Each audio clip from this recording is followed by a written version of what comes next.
The only way we can truly progress is if more people with power start rebelling against platforms like RuPaul's Drag Race, who actively promote these discriminations. How do you expect to know how precious and worthy we are when you cannot even give us a token, a scrap of that platform? It's Pride Month, and to celebrate, we're going beneath the sequins of the drag world with 4 very different but equally iconic drag artists. I'm Yshee Black, and today I'm joined by the UK's Prince of Provocation and drag artist, my nephew, Chiyo! It's been a hot minute, Yshee. It's been a hot... Yeah, it's been a while. It's been a hot minute. How are you, Bab? I'm so good, babe. How are you? I'm fabulous. Lovely to see you. Are you ready to talk about all things drag? Let's go. I'm so ready. I've been waiting for someone to ask me for my opinion because I have so many. Oh, that's not like you to be opinionated, Chiyo. I would have never thought that. I'm trying new things. This is Under the Wig. So, Chiyo, for all the viewers, what is your drag all about? Well, I would describe myself as a drag king. I do a lot of burlesque, spoken word, dancing, go-going, and a lot of people describe me as the Prince of Provocation because I make them uncomfortable because I don't care. I remember when I first started drag, because of how I resonated with the art form and how I interpreted it and what I wanted it to look like through my gaze, I knew that I was not a drag queen. Like, I just knew that in my soul. So because of my naivety when it comes to drag and like binaries, my natural assumption was, so I must be a drag king. So I just went to that by default and I started playing around with it. And I remember at the time, I hated being called a drag king. I hated it so much. And it's only until recently that I've fully like reclaimed that and been like, fuck yeah, I am a drag king. And I hated it because of the assumptions that come with being a drag king. You walk into a room, you say drag king, most people don't know what the hell that is. They don't understand it. By default, they don't like it. We work 3 times, 4 times, 5 times as hard to get a fraction of the appreciation from the drag audience. So I hated that. I didn't want to be a drag king. But now I'm like, oh, we're amazing. We're so good. Yeah, I completely understand. Even when I started, I was like, oh no, I'm not a drag queen. I'm just a performer. I just put on a good wig. I know how to turn the party, but I'm not a drag queen. You can't call me a drag queen. I'm a performer. So you use your real name as your stage name. When I do drag, there is a differentiation from James and Yshee. You just put on the outfits, but we're still as loud as anything. Is that the same for you? I feel like when I am in drag and on stage, I'm a more ferocious version of me. Like, I still have the same attitude and I still have very, very much the same stance and opinions. I just give less of a fuck about everything. So I'm unapologetically trans as fuck. So when I went through my gender identity crisis and I changed my name to Chiyo, to be honest, I felt like cis people just couldn't handle me changing my name again. The capacity for trans stuff is very limited sometimes. So I thought I'd be the bigger person and just use the same name and keep it simple for everyone. And even then, you'd be surprised how many people don't know how to pronounce it. Jesus Christ. It's funny that you say that because being Yshee Black, I assumed and I was like, everyone can say Yshee. Do you know what I mean? There's like a Y. It's a Y. It's right there. It's Y. God, Jesus, Yshee, Yshee, Yshee. I'm like, listen, it's a Y. So I stand in solidarity to my brothers and my sisters with names with a bit of spice and flavor. Sometimes you just have to tell people, that's not my name. That's not my name. When I was at uni, there was this girl that fully just refused to say my name. And she called me Cheeto for 6 months. For 6 months! Yshee? I sat there and listened to this woman call me Cheeto. You went to uni in Birmingham though, didn't you? I did. Right, so don't worry, just let me know after this who that was. Don't worry. I just want to say a few words. That's all. Don't worry, they're round the ends. Don't worry, it ain't far from me. Ain't far from me at all. So let's talk about king life and the king community in London. Is it supportive? Do you all come together? Do you all know each other? You got a WhatsApp group? Honestly, the drag king scene in London is solid and it's like ever brewing and it's just getting stronger and stronger and stronger. I feel like there is a sense of solidarity amongst kings because we understand each other within this art form of drag on a deeper level. A lot of people assume, I actually had a Little Mix fan tell me the other day that drag kings are women impersonating men. And that's the presumption that a lot of people have. So within the king community, we understand and we know that gender and drag and makeup and illusions is so much more complex than that. And most of the drag kings that I know are actually trans or gender non-conforming. Like, yeah, cis women can be kings, cis men can be kings, but gender is so complex. So because we just live in these intersections, and yet there is some sort of gaytriarchy or there is some sort of disparity in treatment amongst the world of drag. I feel like when we're amongst each other, we just have so much power. As time goes on, a lot of us are starting to realize that we got a voice and we're getting loud, and we're about to tear some shit up, I think. Listen, you always been loud. Don't know about you about getting loud. You've always been loud. Yeah, I came up boom screaming. That's what I love. I'm so proud of, the king community in London. And even here in Brum, we've got a little one, but we're mighty in different cities. And the king representation really needs to be there. It's sad that we know that, it's rare to have multiple kings on lineups. Why do you think that is? Do you know what? I feel like that's because most of the people in charge are cis men and they just don't understand our talent. They just don't get it. I can sit here and say, oh, we need more visibility, which we do. We need more representation and which we do. But ultimately, we are working, we are hustling, we're doing the damn things. Look at this shirt, I made this. Do you know what I mean? Look at my face, look at my makeup, I'm gorgeous. We are doing the damn thing, and it's the men in charge that are sleeping on us. So I find myself on a lot of drag queen dominated lineups because I'm very palatable and they need a token. So I feel like when people in general, cis people, white people, men, when people start expanding their minds beyond tokenization and realizing they need to put active work into platforming the marginalized so we can all truly achieve equality, when they start to realize that, then hopefully we'll start seeing more drag kings on lineups, more Black people on lineups, more cis women who are drag queens on lineups, more trans people on lineups. Because honestly, the Mayo show, fuck. Not the Mayo!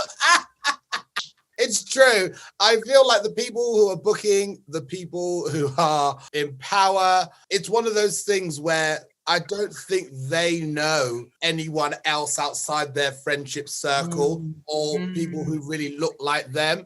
And that is very damaging. And it's just crazy that other people who think that, oh, my friend who, I'll give him producer role, he knows everyone. Barely knows anyone, knows the same 7 people. And they're not going to be able to sort of want to grow because they're like, it just brings in money. Do you know what I mean? Yeah, and it doesn't help. And it takes the community to really fight back against that. And you're a great representation of that, to be fair. And which leads me again onto my next question. What do you think the queer community should be doing so we have more kings and queens on the same level of representation and opportunities? Honestly, I think that the only way that we as a community, as queers, as drag artists, as people who generally use this world and this bubble to escape the horrors of cis heteronormativity, the only way we can truly progress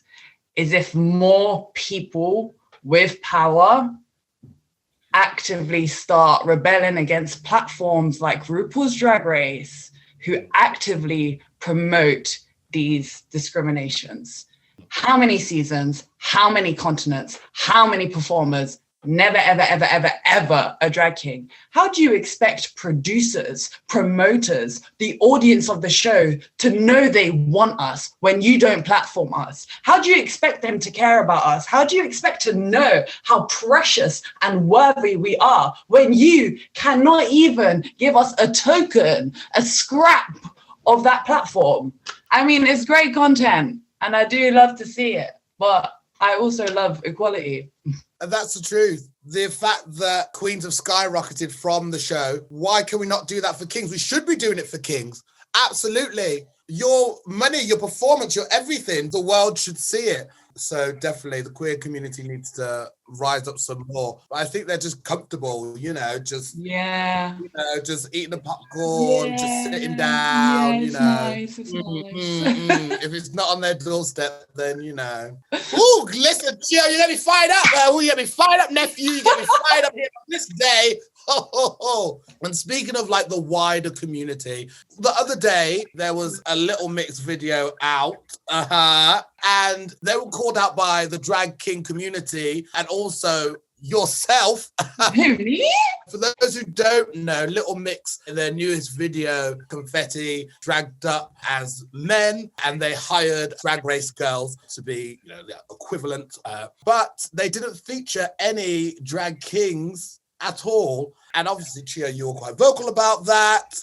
Yeah. Represent. Why is this such a missed opportunity for drag kings? Listen, I stan Little Mix so hard, and I feel like this added to why this just got me. When I was at uni, going through my gender identity crisis, like those four walls in your uni halls, they can be lonely. Like I had Little Mix posters on my wall. Like I stan them so hard. I love their new album. I love the Confetti song. I really, really wanted to love the music video. And when I watched it, I was so excited to see people that I love and admire and work with and respect and consider friends just thriving in their glory, in their queerness, in their transness, in their beauty. But then I saw Little Mix as kings, these cis heterosexual women. Something in me just broke a bit. Because I know, because I'm such a huge stan of them, that they have never, ever, ever interacted or shown any interest in the drag king community. I know that Jade is a massive drag fan, but how much of a drag fan are you if you don't know any drag kings? So for you, as a cis heterosexual woman, to just tap into this art form for profit without even attempting to communicate with the community that you have just co-opted, when we love you, like we want you to just see us as how you value these queens.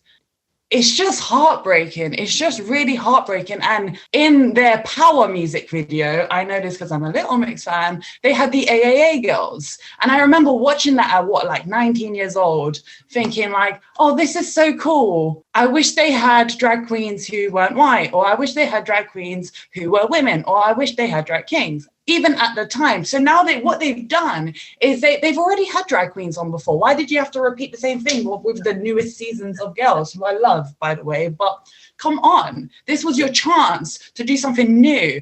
As cis women, people who don't know what drag kings are, watching that, they're going to presume that the art of kinging is just cis women impersonating men, which we are not, which you would know if you even took a second to chat to the community. None of the Little Mix girls are following any drag kings. None of them know any drag kings here in the UK. Why are you trying to tap into the art form? I don't get it. And look, the song is doing amazing. The music video is doing amazing. They're doing great off it. It was such a missed opportunity. We're just going to add these 2-3 extra little people to show that we truly love drag and want to uplift the queer London scene. I think that was the thing they said they were trying to do. Uplift queer London. Look at me, bitch. I am queer London. No, that's right.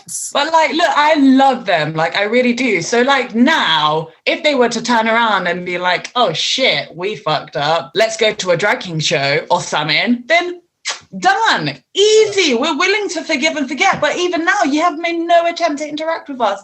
Don't. Get out. I remember watching it all on Instagram and everybody was getting involved. And I was like, this is great, but at the same time, it's not great because I don't know why my nephew has to be the one to start calling out these big old productions. Do you know what I mean? And causing stress for you, for causing tensions for you. And as a fellow Cancerian, do you know what I mean? We get emotional, we get powerful, we get involved. So I saw it, I was like, my nephew's really gonna have to call out the entire industry for all of you lot to actually get information. Like, come on. I'm proud you do it. I'm proud to stick up for it, but it shouldn't be you. Do you know what I mean? It shouldn't be you. It should be someone else who's on the table higher up going through it. The amount of people that went to do that concept video. Somebody should have said something. Lord Jesus, no one say nothing. Listen.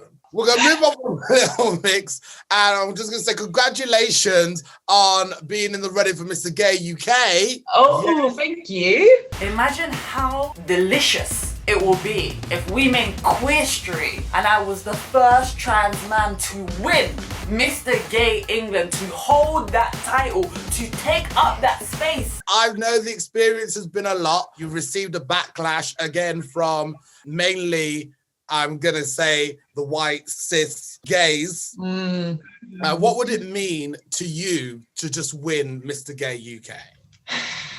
Do you know what, Yshee? Yeah, I feel like I've already done what I need to do and I've already won this thing. Even if I was to rock up there, I will never, ever, ever give this group of cis white men autonomy over whether or not I am valid enough to be Mr. Gay England. So yes, I'm in the final, and best believe I'm a rock up and I'm gonna do my thing. But whatever they say to me,